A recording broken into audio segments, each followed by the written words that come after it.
Okay, let's see if I can. So try, and otherwise I will show some holiday pictures of last week with you in GroenBlauw Solutions. Actually, if you want to start by there, it's totally fine for me. I'm down if you want. Yeah, and I really want to hear what you say, but I can. Oh, there it goes, right? Yeah, perfect. Now the floor is yours. And Okay. as I explained, maybe it's nice for you to know who's here, like a short That would round. be great. Yeah. Yeah, exactly. So let's start with Sydney. Yeah, thank you, Floris. Yeah, hi, I'm Sydney Starks from the municipality of Nijmegen in the Netherlands, a little bit to the south, but not most to the south. I have a background in ecology and water management, specialized in cities, and I'm working for the sewer and it's called sewer maintenance department, but it's more like urban storage maintenance department for the municipality. I read some of the abstracts of your research, and it was very interesting. Thank you. Yeah. Okay. Great. And have you been in Barcelona, Sydney? No, sadly, well, actually yes, but then I was 6 years old, so I can't really remember anything of it. Not Oh, much. yeah. So sorry for that. And that's a really long time ago. No joke. Yeah. But so there were no green infrastructure there, I think, or not so much. But that's something that Mark will tell you about. Then we go to Jack. Yeah. Okay. I'm Jack. I live in Holland. I study at the University of Wageningen, which is in the middle eastern part of the Netherlands. Yep. I study international lands and water management, which I'm finishing in a month, and then I'll do a double master's in Wageningen as well, called Geoinformation Sciences and Earth and Environment. And at the moment, I'm finishing my thesis about the contamination in stormwater and the causes, the social and technical causes of the contamination. Nice. That's good. And to I know. have been to Barcelona before, Ah. but that Have was, you I think, 8 years back or something. That And was a our long car time got ago. stolen. Your wallet got stolen? That's pretty bad. Our car, yeah. Oh, shoot. Okay. But it was fun. It was a nice city, though. Everything was walkable, which is nice if you don't have a car True. anymore. That's But true. yeah, no, it That's was true. nice. Yeah. Great. Thanks, Jack. And then we Thanks, go to Jack. Gerben. Hi, my name is Gerben. I am a PhD candidate at the University of Nijmegen, as well as a direct colleague of Floris. And my research is on the usability of climate services, climate information to support decision-making regarding urban stormwater pluvial flooding. Nice. Have you been to Barcelona? Yeah, I think it was 2018 or 2019. Not very much of urban stormwater because it was like in the middle of summer and it was like 30 degrees, but it was a lot of green infrastructure, very nice. Also, like a lot of the squares, there were a lot of trees. It was very nice. Great. Then I think from all of us, we would like to see what you have to tell us, Mark. We're not the insiders of Barcelona, so it's great that you have the time for this. Yeah. So I thanks. prepared a little bit of a presentation of my life, I would say, like a little bit why I'm studying this and pros and cons and green infrastructures and contaminants in urban runoff. I would say that's most of it. So I included also partially of what I've been done in the past during my postdoc in the US and then now here, like my transition. So yeah, let me start and then you'll know. For most of you that you've been studying stormwater, you already know a little bit what is all of this about, but I hope you can see. Is that wide open perfect. right now? Yeah. Yeah, so today I'm going to talk about urban stormwater, basically from a liability to an asset. So that's an evolution that urban stormwater has suffered the last years, because as you know, most of you that you have been doing some research on stormwater, you already know that stormwater has been always seen as a problem, as just like a quantity, a volume that you don't want in your city, and that's how cities were designed. They were basically designed to just like flush out all the stormwater that was on them during a rain event. So this is changing, and this is what I'm going to be explaining today. So, well, the first thing I just wanted to show you our planet. I guess I hope you recognize it. And basically, even it looks like a pale blue dot, as Carl Sagan said years ago. That's the way that it looks from space. But the main issue is that, well, all that blue turns to be only 1.4 billion cubic kilometers of water. And that still sounds like a pretty big amount, but well, the issue that we have with this 1.4 billion of cubic kilometers is like nearly 98% is seawater, and we only have around like 2.5% of fresh water. And on top of it, it's not only the 2.5% of fresh water that we have, it's just like most of it, it's in glaciers, so it's basically frozen, or it's in groundwater where we actually need to excavate and reach it. So it's, let's put it this way, only around like 0.01% of these 1.4 billion that I was talking, it's somehow easy to get. So again, even if we think that we have a lot, the amount of fresh water that we have available, it's very low. So also, I'm sure that there's nothing new for you guys that we're suffering a global water crisis. And basically what we know is there's like a population growth in our planet, there's like climate change effects, and also our cities have like old infrastructures. And if we just add all of these components and in these ingredients, what we have is the perfect competition for water resources, or in other words, like war. And that's what we think, like those places which are in red, and normally red means bad, they are going to be under extremely high stress. And this is everywhere. And this is reported by United Nations and all the organizations that they're dealing with water. So basically, we know that everything that is in red on this figure, it's there are places where the groundwater is being overdrafted. So it means that we're taking it in more than it's recharging naturally. So that makes this situation a little bit uncomfortable for us. And we know that in these regions where there's red, we should definitely focus on water resources and alternative water resources. Fortunately, you are in Netherlands where this problem is not that big, but for us, this is critical. As you can see here, all the Mediterranean climates, there's 5 of them. You can see it's basically on California, Chile, Mediterranean Basin, South Africa, and Australia. All of those are going to suffer from severe water stress. So specifically our area, there's actually up to 180 million people that's on their, which are living in a considered the top water stress region on Earth. And this is critical, taking into account that 70% of the water of the Mediterranean area, it's basically stored in the north. So imagine how is the north of Africa right now, and with what are going to be the consequences of all of this. Spain, we're in critical situation too, where the desertification is advancing. So it keeps like coming up from Sahara, and this is where we are. That's why my topic, it's really a hot topic right now. Also because we know that under climate change, this is gonna get like more severe, and what will happen, basically, it's even the volume will be most of it the same. What we know that will happen in future scenarios will be that the pattern will change. This means that we're going to have less events and they are going to be more intense. Okay, so that's what we expect, more drought spells, and then when there are rain events, the weather is going to be way extreme. So it's everywhere in here. We're really worried about all of this, and it's every day on the news. We're having an issue with water, etc., etc. And you may be asking, like, where is this going? Where is all this going? Well, so the first thing is the water cycle. I don't know, I'm sure that you're familiar with, but just to remind you, water basically it precipitates, then it falls, it can recharge on the groundwater, it goes to surface waters, and then evaporates and goes again through condensation to the atmosphere. And it keeps cycling until you put cities.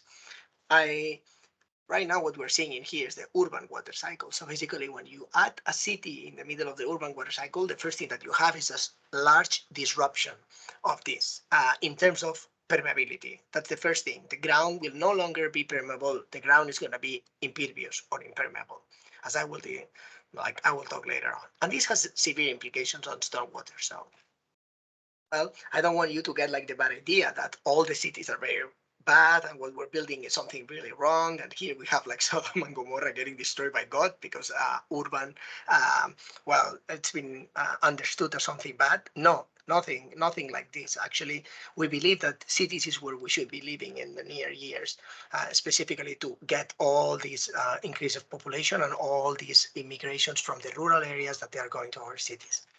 So there are solutions for basically distributing the water that our cities are going to be needing.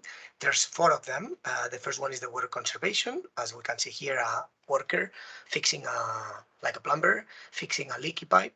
The second one is water reuse from basically from wastewater treatment plants. The third one is seawater desalination, which is very expensive and actually it has implications on the coast areas because where do you put the brine that's coming off as a result of the seawater desalination? Well, right away in the ocean. And that has environmental implications. And then the fourth solution that we think that it would be very interesting to tap would be stormwater harvesting, as we are all together here. Why? Well, stormwater harvesting can represent like another alternative source of water that it's local, that we have it when it rains, and right now it's going right away into the ocean or right away into the sea, or into an adjacent river. So what we're proposing is like, why don't we take advantage of it, and instead of seeing it as a problem, we just like consider it as another water source. It can be considered as an alternative local water source, but we should take some things into consideration. The first one is when water falls into the green or into nature, basically what happens is most of it, as we can see here, most of it gets infiltrated, so it gets recharged, and the other parts are basically absorbed by plants, and there's a lot of evapotranspiration, so it's back to the atmosphere, etc. But the cool thing of this is just only like 10% of runoff getting created. Why? Because the surface is permeable. Meanwhile, when we're building our cities, we're just like covering them up in pavement, in concrete, in all these impermeable surfaces that what do is basically every drop that falls into our cities turns into runoff. As we can see here, it's like nearly 60% of the water that falls into our cities turns into runoff approximately. So that means like a large portion of this stormwater is going to turn, of this rainwater is going to turn into stormwater on the surfaces. So, well, that has a lot of implications. So the first one is basically that the problem that we'll have is that when it rains in our cities, there's going to be like an increase of this volume. So we're going to be creating runoff, and this ends up going to surface waters or sewer systems. Then, well, we know that this water, when it's flushing our streets, it's picking up different contaminants, for example, like nutrients, for example, pathogens like E. coli, for example, heavy metals from construction elements, from cars, from vehicles of all kinds, etc. Then also it picks up like these organic chemicals, which are the ones that I've been investigating specifically, which also can come from herbicides, pesticides, corrosion inhibitors, pharmaceuticals, biocides, etc. So there's many of them that we're using nowadays, and every time that there's like a rain flushing our cities, they get released. So that's what I study, basically, the contaminants that get released in every storm event in our cities. So, well, there are solutions, as I said, like, for example, SUDs, or sustainable urban drainage systems, or also called blue-green infrastructures, which can actually capture this water and treat it while it's recharging. So they provide, like, of course, flood control, which is very important. It's quantity. And this is the old view of stormwater. It's like all quantity. And this has shifted to quality right now. Why people is looking at stormwater and is thinking about quality? Well, because water uses require talking about quality. It's not the same, and everybody can understand this example. Like if we're planning, municipality is planning to use it for irrigation, it needs certain quality that is not the same as this water is going to be used, for example, for human consumption or something similar. So that's very important. So basically, we know that if we build polluting infrastructure in our cities, we're going to again go back to more natural water cycle. We're going to get like ecological and societal benefits, and we're going to get like flood control and stormwater treatment. And that's what I'm going to talk about. So those are green infrastructures. An example here in Barcelona, as we can see, we'll go later on to the Barcelona example. So again, back to the story. Well, when I was in Los Angeles, as you may know, Los Angeles is full of canals, like it's full of gray infrastructure. This infrastructure only conveys water. It takes it from A to B. It flushes it, it drains it out from our cities.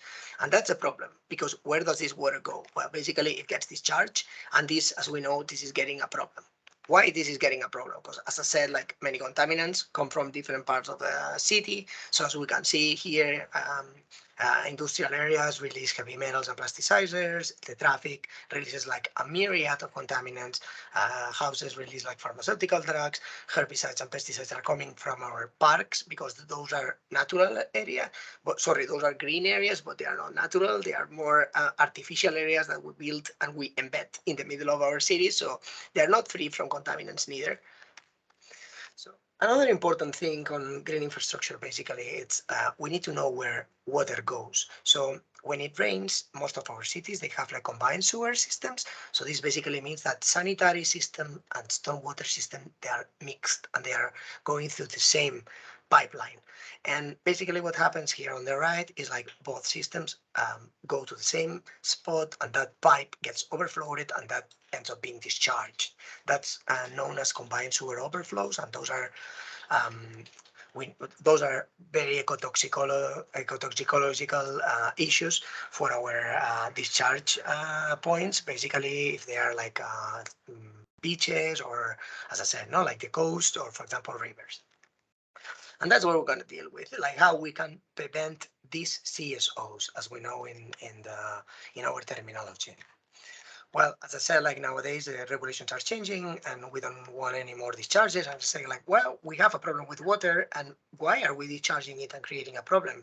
Wouldn't it be better to treat it before that happens? So that's a concept that's growing right now, and it's emerging, I would say, like basically in Asia. This Flori know a little bit even better than me, but there's this concept called the sponge cities, where basically they are advocating for turning our cities into sponges, where every drop counts, and every drop that's pouring from a basically like a flood or from a rain, it's basically captured and reused, used later on for something else. Okay, so this is where we're all going to. These sponge cities that are going to keep all this water, and we'll have like as an alternative source.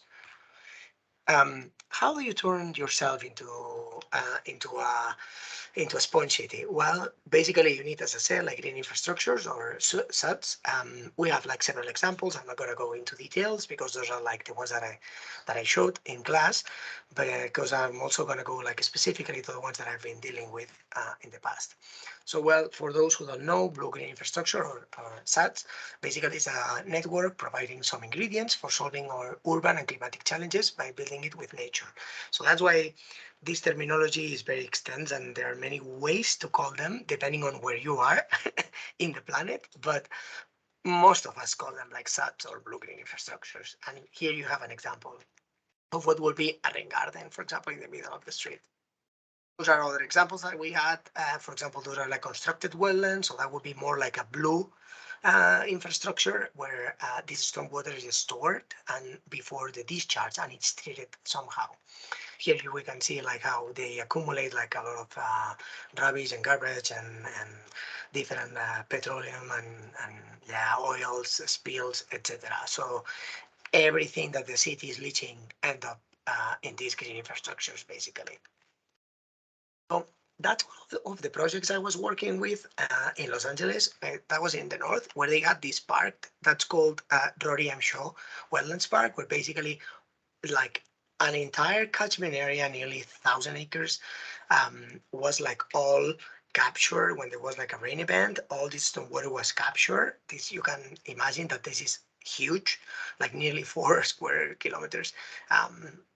That's a lot. So that creates like a lot of water every year. And basically that water was like all captured, get into a wetland where it was like treated and eventually recharged to the aquifer in order to use it later on. Okay, so that was basically recharging up to like nearly 600 acre-feet a year. That's a lot. That can be actually injected down to our aquifer after it's been somehow treated. And this is an aspect that I will deal with later on. The pictures, whoops, those are the pictures that Roriam show. That's the way that they build it in there. As you can see, you need a large volume and a large basically space and room, because you need to store like a lot of water. So that's something that can be done only in Australia or in the US, basically, because in Europe, where everything is really tight and our cities are really crowded, that's complicated. So don't hurry up. We will see this later in the Barcelona case, how this is being reconfigured, adapting to the city, basically.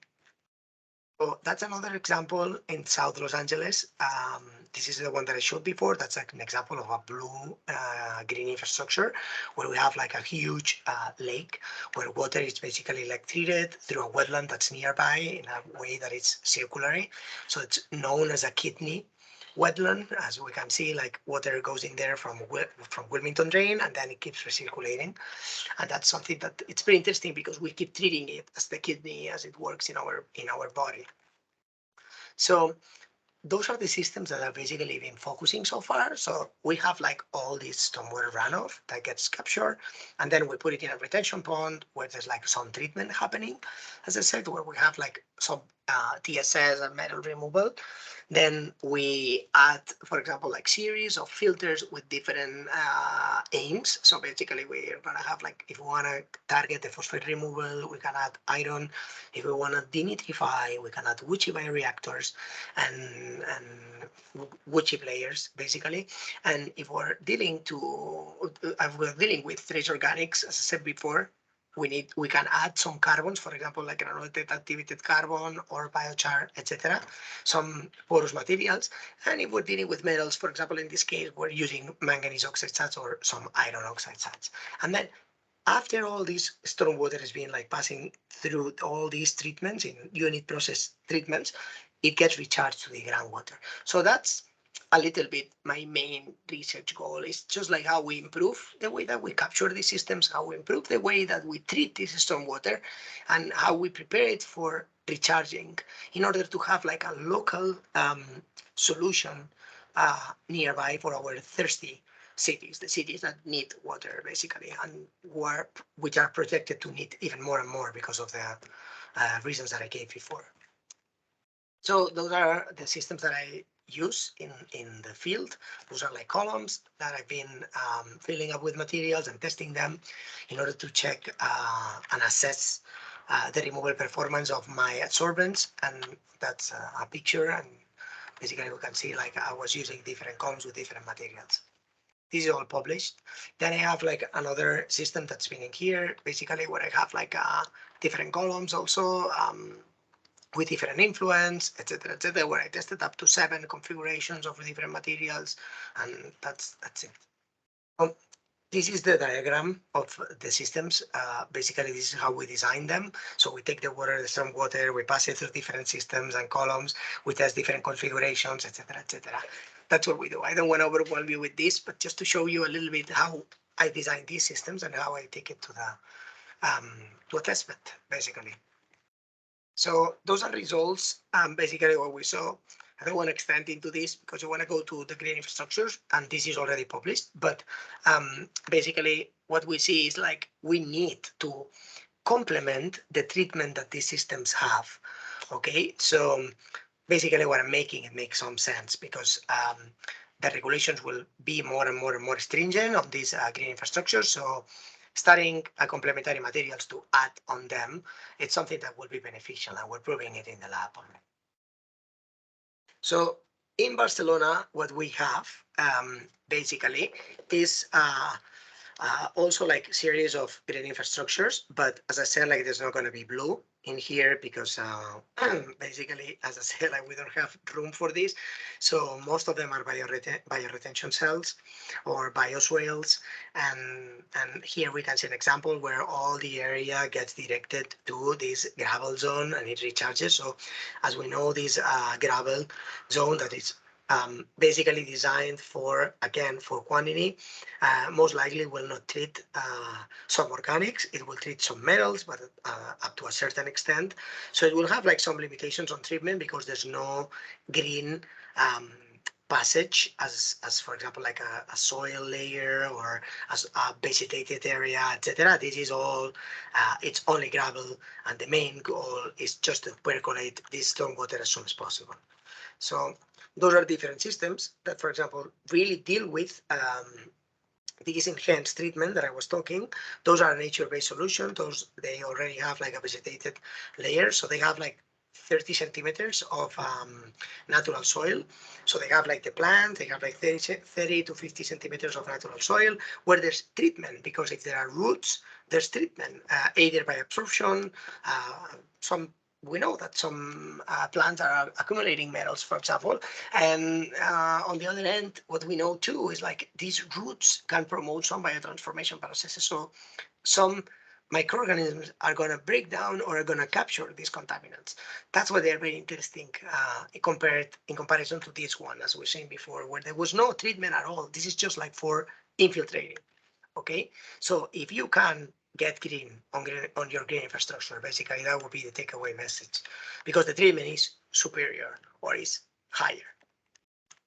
Here we can see, for example, those are like early results that I had in the lab that I just wanted to show you. I'm sorry because this is in Catalan, but it gives an idea about like how filters look like when there's an area that it's full of cars, etc. As we can see here, it's like poof, the filters, when we grab this water and we filter it out, the filters are like totally clogged and they look like gray, and they just accumulate like a lot of dirtiness and a lot of contaminants.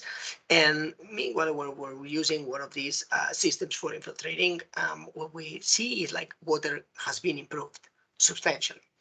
And that's more pictures, and I'll go in a second, because we basically check this system in the bottom left, what's happening here.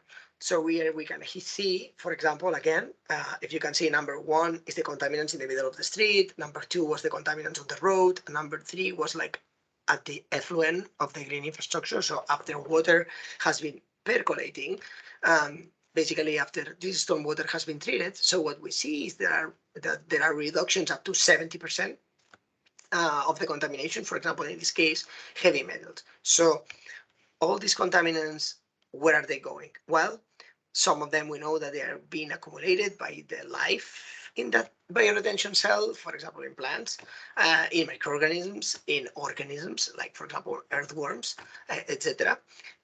Those are accumulators of contaminants. Another place to accumulate these contaminants is soils, and that's something that Flores has been doing for a while.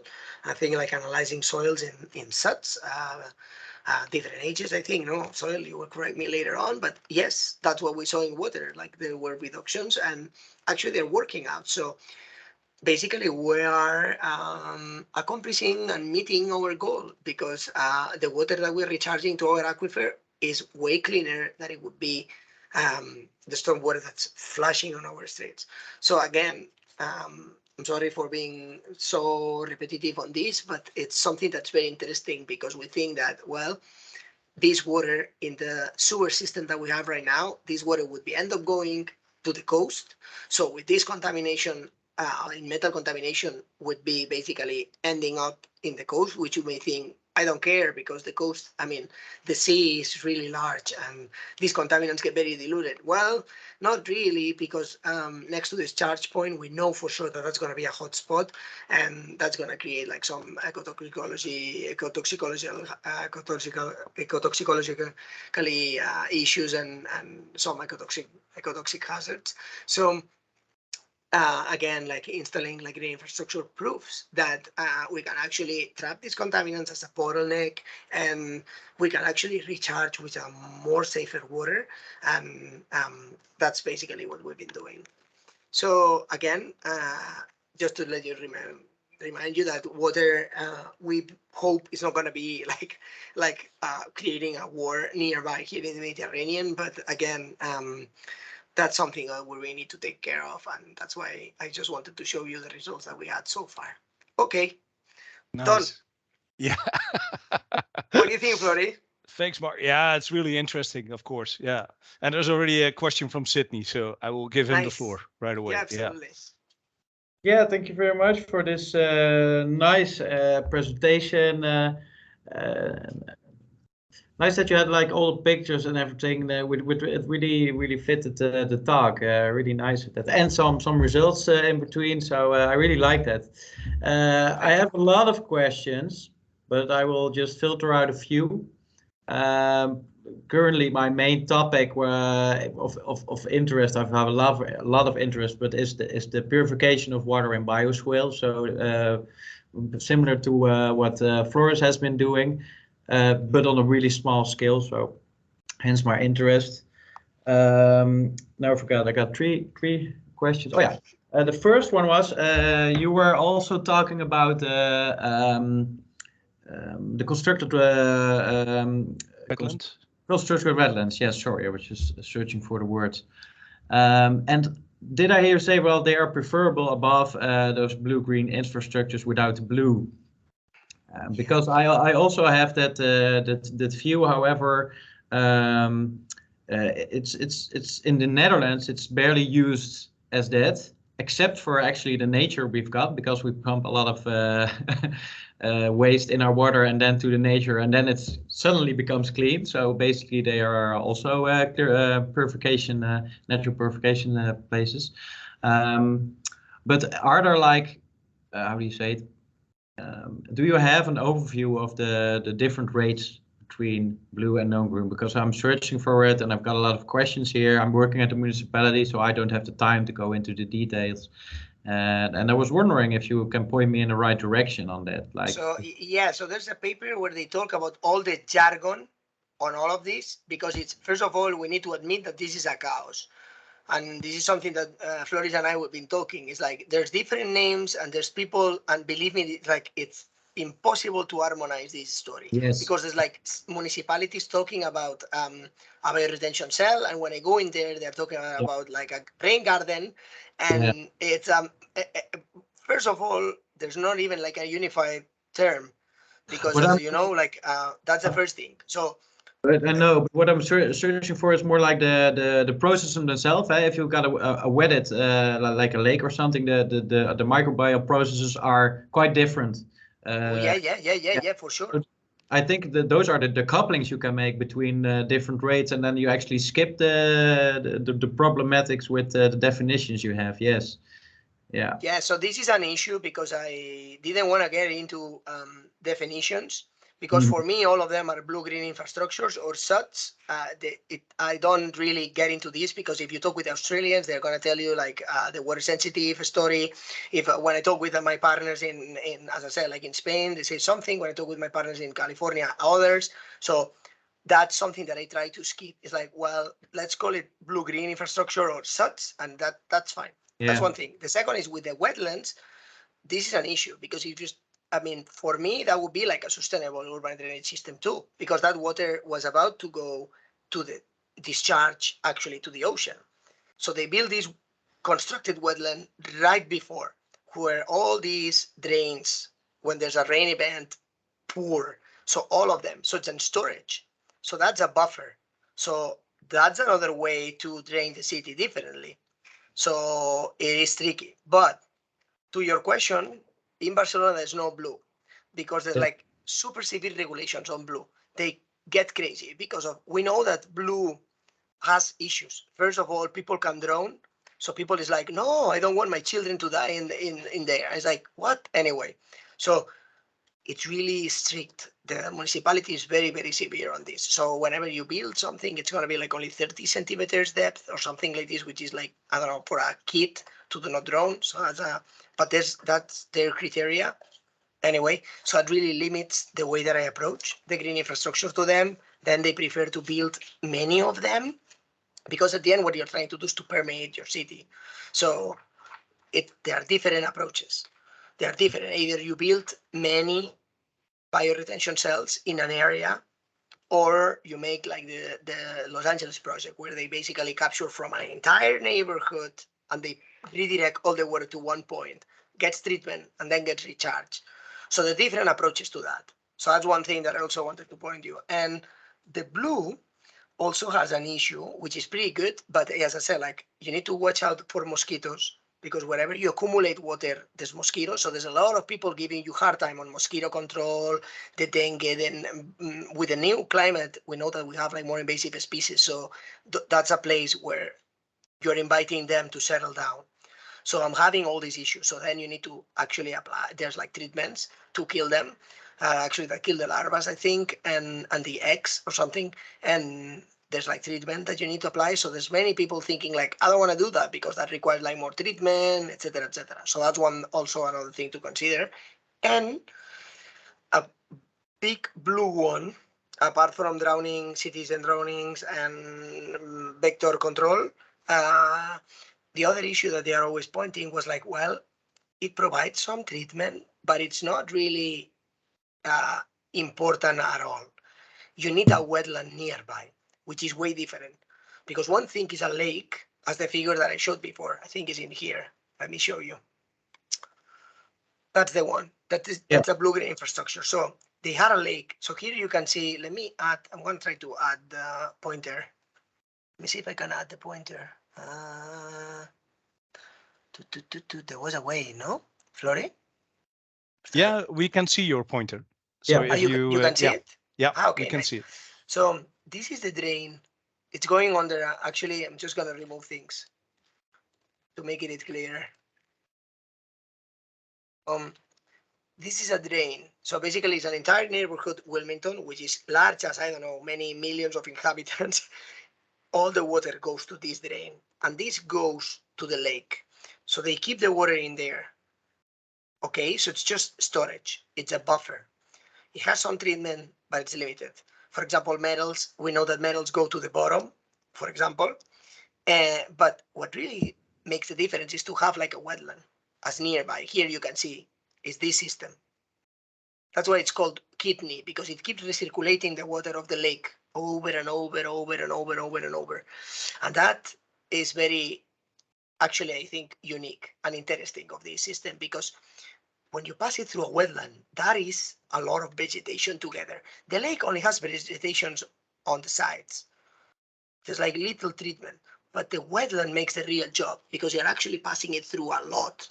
Here you can see, for example, this is the wetland view. This is the lake with the green nearby, so there's nothing in the middle, but the wetland consists in several regions which are heavily planted. So when the water passes through here, it gets like absolutely. So besides the vegetation itself, it's also the retention time, or rather the circulation.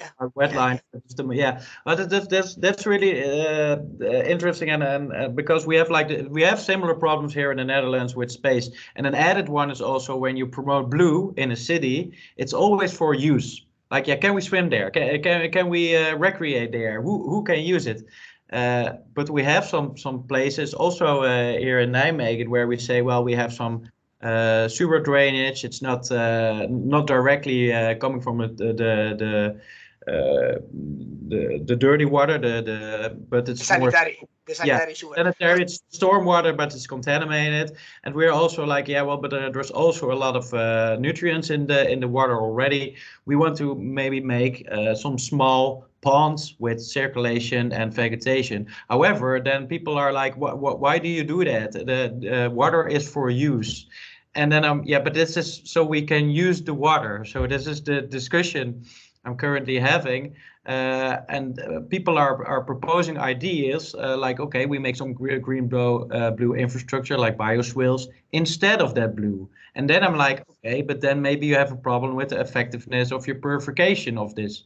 So that's the discussion I'm in also. Yeah. It's a different approach. I mean, blue. I'm really advocating for blue. I have another project which is out of the city, and I really like it because also you must. I mean, for example, what I think is a blue infrastructure acts as a flow equalizer. So you have a volume, and if you have, for example, a bioretention cell is in the middle of the street, so you're never going to be able to control the flow unless you install like a flow control. This Floris knows more, but you need to install a flow control on each one, for example. Meanwhile, at blue-green, you have like a large amount, and you just like, you can control this flow. that passes through your treatment. And this is very important. For example, a bioretention cell is in the middle of the street. So there's like a rain event, there's a flush, you have like a peak of water, done, it's gone. Meanwhile, the other one is accumulating. So you can actually treat it at the velocity that you need, or the retention time that you need. For example, if you have like a good treatment, you stop it, you can keep it, the treatment is not working, you stop it, etc., etc. The other one is more limit. You know what I mean? The other one is more like engineering. From an engineering point of view, you can control it more, actually. Plus, when you know the quality of one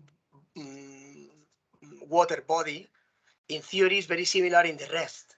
Meanwhile, the other systems, the unit systems like the bioretention cells, each one has a story. You know what I mean? Because it depends. If I put a bioretention cell next to the highway, the biggest highway in Spain, it's never going to be the same as I put my bioretention cell in my walk drive-through, where there's no car there. It's way different. So it really depends on what's nearby. So I think the blue has this advantage always, to be honest. Okay, so yeah, I'm happy that you guys try. I only have one question, Sydney, is this water that you're trying to use for feeding your blue, does it come from the separate sewer or combined sewer? It's a separate sewer. Yeah, it's not combined. So it's also the discussion about effectiveness. Yeah, but actually some people turn it around. They say like, yeah, but the concentrations are so low. So the effectiveness of purification, and then you got more like I think it's more like a personal opinion, but is it worth the money and the work? Because you can also try to clean it on another place. Of course, those discussions are great, but sometimes it's hard to quantify that quickly in a discussion with. So Sydney, first, there's many things that you can tell them. The first one is like you're introducing a green infrastructure, which is like recreation and aesthetics. One. Second, it brings land appreciation. It's like the value of those neighbors, what they have in front is not like a highway full of cars. That's a green infrastructure. That increases the property value. That's the second thing that you can tell them. And like the first one is recreation and aesthetics. The second one is land appreciation. Third is health, because it purifies air and water. So whenever there's going to be any treatment on that water, at the end of the road, it's like, well, I'm purifying it. And they like, I don't care about purification. Well, there's going to be somebody who will really care. Somebody, for example, who need to use that water. Because it's not the same to do a treatment from a dirty water from a cleaner water. I guarantee you there's savings in that. I would definitely focus on co-benefits. That's the way that we call it. So is it fair to say I can focus on some of the softer ecosystem services? True, yeah, co-benefits. Tell them it's like that was my specialization during my study. So yeah, I can work with that. Thank you. Okay, no, but it's just like then there's also like depending on the regulations, because that's another one. It's like most people say like hey, this is not regulated. Well, we know that regulations are becoming more and more and more stringent. This I can tell you. For example, on emerging contaminants, we are. Like 10 years ago, the list was like short and it keeps growing. So they need to be ready. Yeah. That's what I tell them. Sydney is like, well, look at them. For example, I have the municipality of Göteborg in Sweden, the list of contaminants. And they were calling me and they were saying, the list is growing. It's like they're pushing more and more and more to protect the environment. And stormwater is one of the, if not the biggest, is one of the biggest polluter of water right now, specifically next to a city. And we're all going to be living in cities. So I think you have all of these to play around. And if you have doubts, give me a call and I'll give you like plenty of reasoning. Don't you worry about that. Right. Okay, Sydney? I had two questions, but I'd rather give room to the other ones. If somebody else has a question also, please be free to ask. Yeah, I'm so sorry because Jack has been one. No, it's great. But I don't want to take all the space. Yeah. So maybe from Jack or Gerben, any questions or remarks? Or maybe otherwise, because of course I had the opportunity to be with you in the field and I had all my questions, but maybe I can show some of the pictures that we saw last week to finish up. And that would be great. because some of the things that we saw were quite interesting as well. And especially to hear your thoughts about it. So let's start with your favorite picture. I think mine as well. I love the presentation, by the way, Mark, because last semester I was in Illinois for my exchange semester at the University of Illinois at Urbana-Champaign, and I followed a course called Wetlands Ecology. And a lot of these things were discussed in that class as well, in that course. So it's nice to hear more about it, hear more about the LA project, because we also read about a researcher that had like these two beans. I don't know if you know anything about that. No, that sounds interesting to me. Like two bean shaped, and then one was planted and the other one wasn't planted, and then he researched on the biodiversity in both, and eventually he made some conclusions which weren't correct, and then eventually, like 8 years later or something, he did that research again, and then he said, okay, yeah, I wasn't right. Then he restated his conclusion again. I'll see if I can look up the research. Yeah. Nice. Thanks, Jack. Yeah, that would be great. No, I mean, I transitioned from US to Europe somehow, so that's why I'm bringing all ideas from there in here, and they do not apply. They do not match. That's the issue. It's like they do not really match. Even right now I'm under a Mediterranean climate again, because there's like Barcelona's Mediterranean climate and Los Angeles is Mediterranean climate too. California is Mediterranean climate. I mean, with differences, of course, because like they have like desert closer than us, but well, it resembles pretty close enough. And they're so different the way that they approach it, because at the end, this is linked to urbanism somehow. This is what Floris and I were discussing. It's really related on the land coverage that you have near your area, and no, in terms of price, in terms of like space that you have available, in terms of contamination, in terms of treatment, in terms of all. It's so linked to it's so site specific that drives me crazy, to be honest with you guys. Yeah, and it's so nice for you and Jack to see different countries as well, having both the USA experience and different. And for me as well, of course, last week, Barcelona is not that far, but we have different climates, of course, but it's really approaching us with 1 meter an hour, as they say, that we're going to have the Barcelona climate. So it was really nice to see you as an enthusiast in the city. So I showed this actually before you came already. So let me show you some of the pictures that are coming. I'm just going to put 5 pictures to maybe do the rest. But this is one in the center. I visited before we met Mark, but I really was watching these lining that they make. And why is that, Mark, again? This lining. This lining means that there's some kind of restoration going on, and they don't want dogs to get in. Okay. Okay. Yeah. This is restoration. Now they just pee here. Yes, I know. At this sign. I've noticed, actually. This is something that we had to fight a lot. I think this is the biggest challenge of such in my city. Is the first thing is we need to urgently make the owners to understand that those are not dog pee zones. Yeah, that is a big deal, because they keep going there. Same here, no? Yeah, we have the same problem. We kind of even gave up with trying to get rid of it. It's more about how to steer them in the right direction instead of trying to prohibit areas, because it's really hard to do. Yeah, exactly. Well, maybe this side, just to finish up, I really love this with the trees and everything, and this biofiltration. And of course, in every city, you always look for something to improve. And some of these lining could be improved, I would say.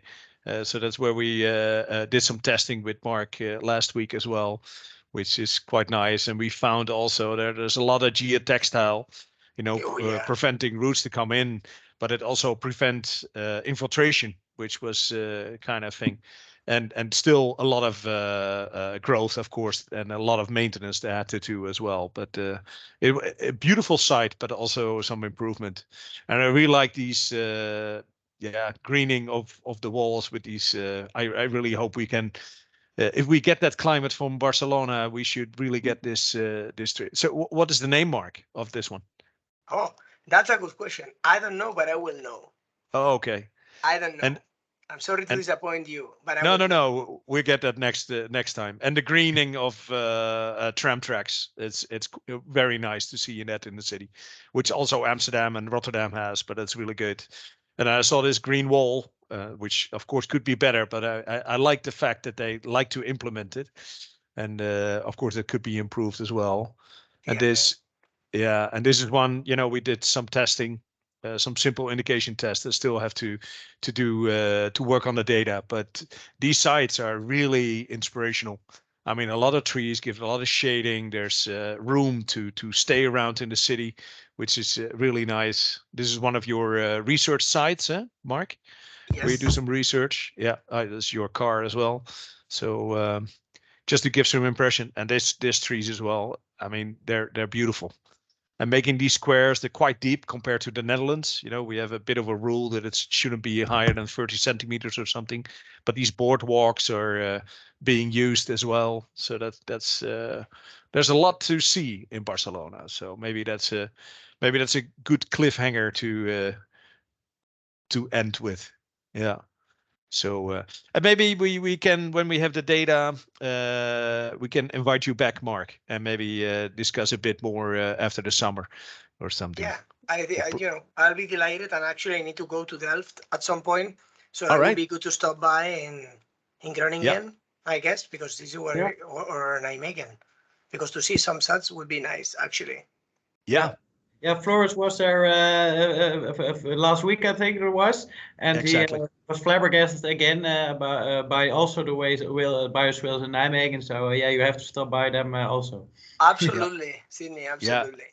Yeah. They'd be really amazed by Lent, for example. I would really like to see them, actually. And you said that you have blue infrastructures, no? That's crazy. Well, we don't use them specifically for the purification, but blue, gray, everything is connected in that place. It's lovely. Yeah.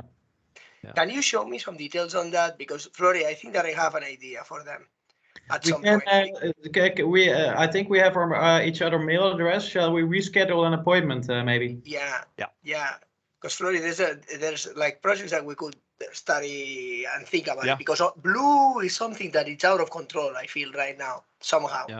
True. But they just build them, and there's like they see it in blue, and there's like a lake or whatever, and they forget. I'm also in the knowledge group from the Netherlands that's making stress tests specifically for water quality right now.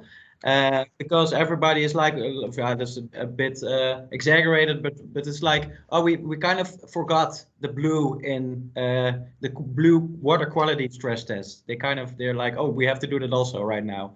The quality, no? Yeah, so it's really interesting. So I'm basically dealing with legacy compounds like contaminants that they've been there forever, and they are heavily regulated. And then also I'm doing emerging ones. So that's what I was telling you. Is like, I can guarantee you that the list keep growing. This is relentless, man. This keeps growing. Like, if we talk in 10 years, the list is going to be increased. That's why the more we know, the more chemicals they were putting on the quarantine, and then eventually we put them in the final list. And that's it. Like PFAS, for example. Everybody now is talking about PFAS. That took us like 10 years, actually. I have to go in a moment. I have to exactly. eat. But Mark, we will know each other and reschedule an appointment with the two of us and exchange some information. Perfect. And we'll see you back later on the cafe. Thank you very much for organizing. Thank you so much, man. It was really good. Okay. Bye. Have a good night, everyone. Bye. You too. Bye-bye. Have a good night, guys. Bye.